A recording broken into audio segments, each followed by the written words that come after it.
ISKCON Mayapur মন্দিরে পোষা হাতির আক্রমণে অস্বাভাবিকভাবে মৃত্যু হলো এক মাহুতের। ঘটনায় গুরুতর জখম হয়েছে অপর এক মাহুত। শনিবার সন্ধ্যায় নদিয়ার ইস্কন মায়াপুরে এই ঘটনায় গোটা এলাকায় নেমেছে শোকের ছায়া। মৃত মাহুতের নাম সমুদ্র রাভা। তার বয়স 27 বছর, বাড়ি আসামের কামরূপে। ঘটনাকে কেন্দ্র করে গোটা এলাকা জুড়ে চাঞ্চল্য দেখা দিয়েছে। মায়াপুর ইস্কন মন্দিরের জনসংযোগ আধিকারিক রসিক গৌরাঙ্গ দাস মহারাজ জানান, সরকারি সব নিয়মকানুন মেরেই প্রায় 20 বছর ধরে লক্ষ্মীপ্রিয়া ও বৃষ্টিপ্রিয়া নামে দুটি হাতির মায়াপুর ইস্কন মন্দিরে পোষা হচ্ছে। এদের মধ্যে একটি হাতির বয়স আনুমানিক 27, অপরটি 30 বছর। প্রতি বছর নিয়ম মেনে রাস পূর্ণিমার এখান থেকে শুরু হয়।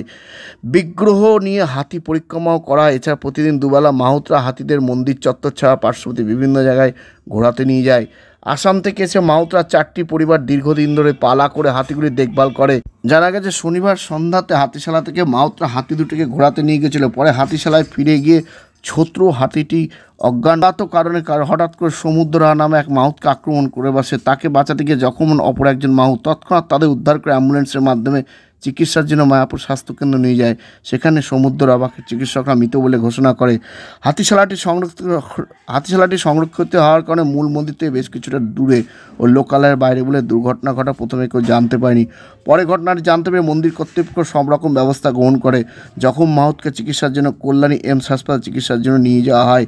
এই ঘটনায় ব্যাপকভাবে চাঞ্চল্য দেখা দিয়েছে। আর এ নিয়ে আজকাল আগামী বিশেষ প্রতিবেদন। ইস্কন মায়াপুরে পোষা হাতির আক্রমণে মৃত্যু হল এক মাহুত।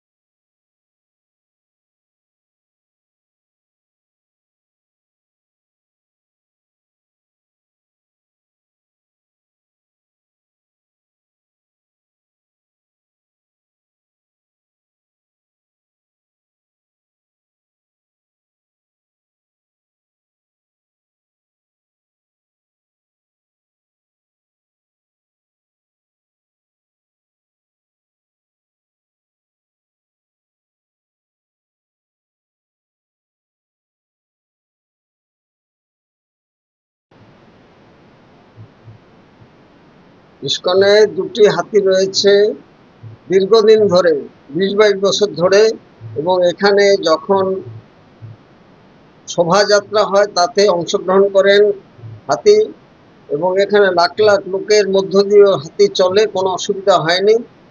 গতকাল সন্ধ্যায় হাতি যথারীতি ঘুরতে গিয়েছে এবং তার যে থাকার জায়গা সেটা প্রোটেক্টেড এরিয়াতে, সেখানে যাওয়ার পরে মাহুতকে আক্রমণ করেছিল এবং সে ভয়ে না কিভাবে হার্টফেল করেছে বা কি, সেটি পোস্টমর্টম রিপোর্ট আসলে জানা যাবে।